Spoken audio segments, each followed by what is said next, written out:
In the 1960s, the first spacecraft successfully landed on the moon. The landers could make measurements or experiments, but the main disadvantage was that they could only do that at one spot. While bringing humans to the moon could have solved that, the Soviets decided to first explore potential landing spots without risking human lives. They developed a vehicle called Lunokhod, Moonwalker. It was the first to drive on the moon. Operated from Earth, it would gain knowledge about conditions on the moon at many different places.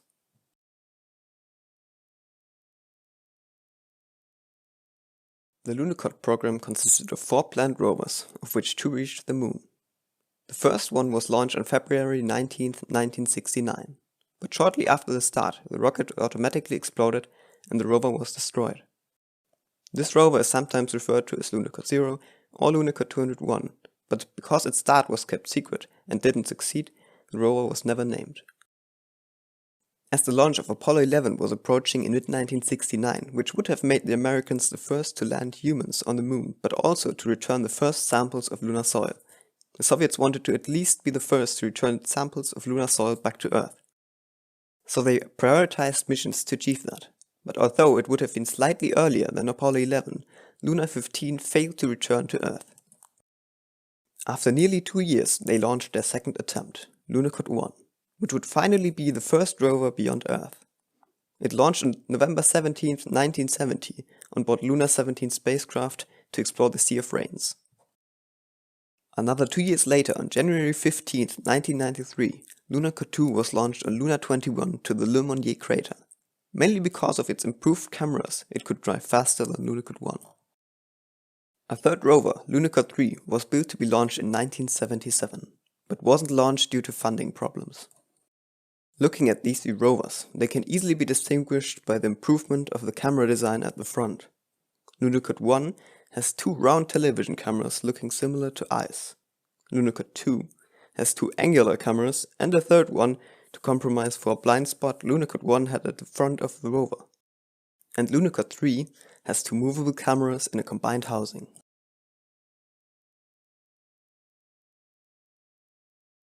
The Lunokhod rovers were launched into space by Proton K rockets from Baikonur Cosmodrome.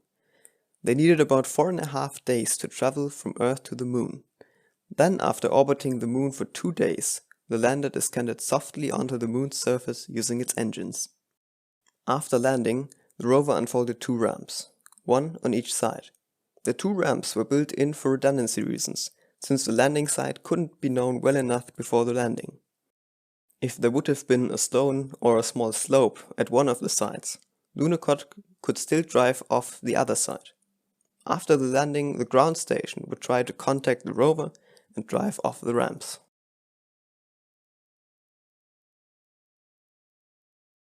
While lunar nights can be as cold as -170 degrees Celsius, lunar days can reach temperatures of up to 150 degrees Celsius positive.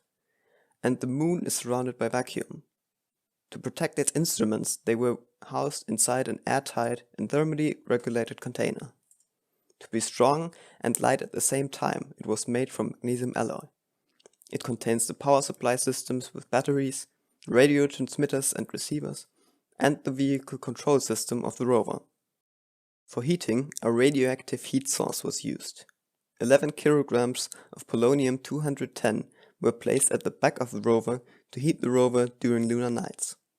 At days, a lid on top of the rover would open, exposing a radiator that emits heat from inside the container. At night, the lid was closed to cover the radiator and keep the heat inside. The second purpose of the lid was power generation. Inside the lid, they placed solar arrays. The lid would be opened at the right angle for the solar arrays inside to point at the sun.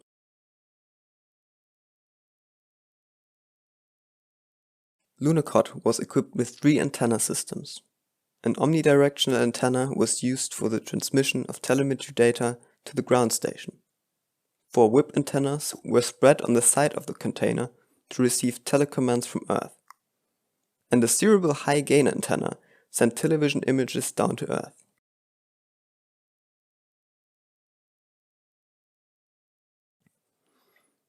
At the front, Lunokhod-1 had 2 slow-scan, low-resolution cameras. They had a field of view of 50 degrees and would take an image every 20 seconds. The cameras had a 1-meter blind spot ahead. To take panoramic images, 2 cameras were placed at each side of the rover. A horizontal scanning camera with a 30-degree vertical and a 180-degree horizontal angle, and a vertical scanning camera with a 360-degree vertical and a 30-degree horizontal angle. At the vertical scanning camera, a device to measure the local height was attached. The panoramic cameras could only be used when the rover was stationary, because the high-gain antenna was used to transmit the images with a size of 6000 × 500 pixels back to Earth. On Lunokhod-2, a third camera was installed, and the blind spot was eliminated. But more important, the frame rate was improved to an image every 3 seconds.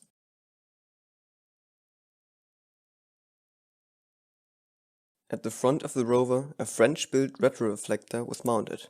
It consisted of 14 4-sided prisms made of high-quality glass. When beamed at with a laser, it would be reflected 3 times inside a prism and directed back to its origin. The experiment was a cooperation with the French National Center for Space Research. It was used to measure the distance between Moon and Earth. Laser signals were sent from observatories in Crimea and Pic du Midi in France. In operation, they sent 10-second laser impulses every 15 seconds and measured the time for the laser to be reflected. In the beginning, they could measure the distance with an accuracy of a few meters, which would later be lowered to an 18 centimeter accuracy. This retroreflector was mounted on both Lunokhod-1 and 2. While Lunokhod-2's retroreflector could still be used after its end of life, Lunokhod-1's position was unknown. In 2010, both the position of the rover and the lander could be identified in images of the Lunar Reconnaissance Orbiter. After this rediscovery, the retroreflectors were tested and still worked after a break of almost 40 years.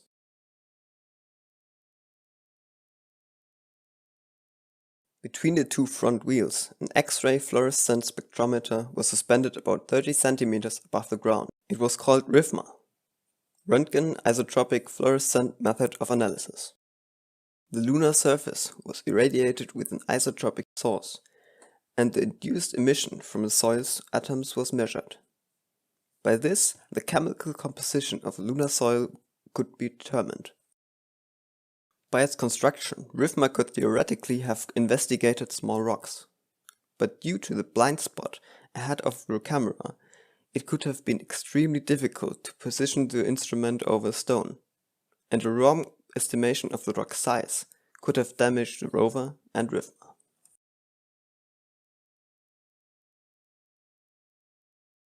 The design of Lunokhod's chassis was challenging, as no one else had developed a vehicle to drive on the Moon, nor even another extraterrestrial body.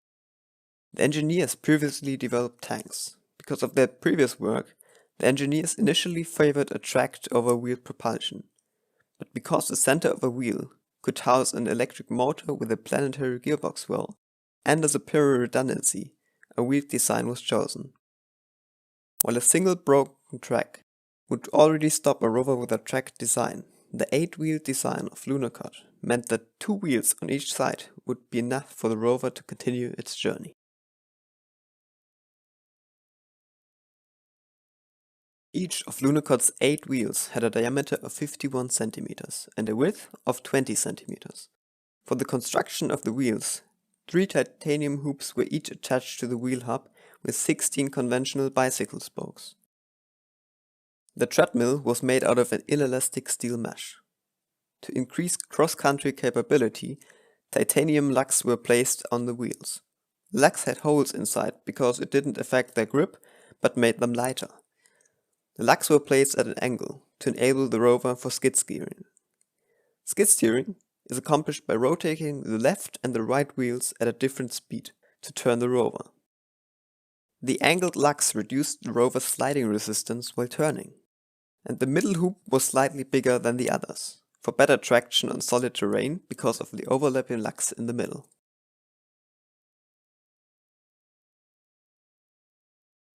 For the suspension mechanism, they initially planned with a rocker, similar to the rocker bogie system NASA used on their Mars rovers, for example Opportunity. but the motor's torque affected the system, and an individual suspension was chosen. For this, 2 wheels were installed on a carrier with 2 distinct torsion bars. The torsion bars consisted of 3 rods, which are clamped together so that mobility was retained with 1 broken rod. The suspension allowed Lunokhod to overcome heights of 40 centimeters with all wheels keeping contact to the ground. The stiffness at the inner wheels was therefore softer than the others, and the dynamic deflection of the mechanism was about 10 centimeters and was limited by stops.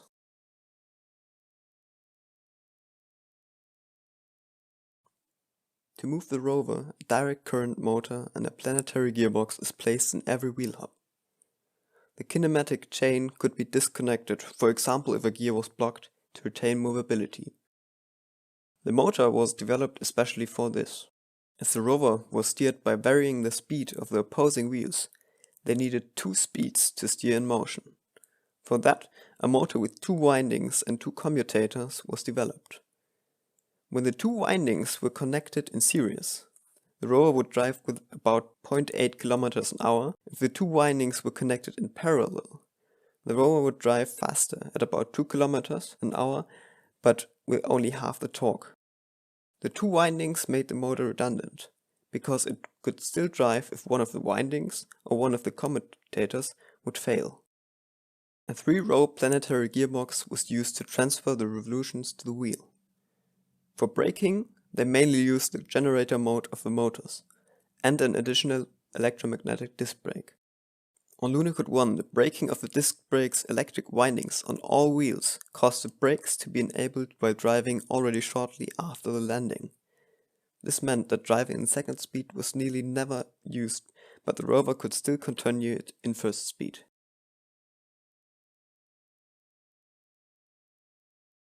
The chassis automation control unit was called BASH. BASH received the commands from Earth and transmitted them to the motors. It processed the measurement results to send them to Earth.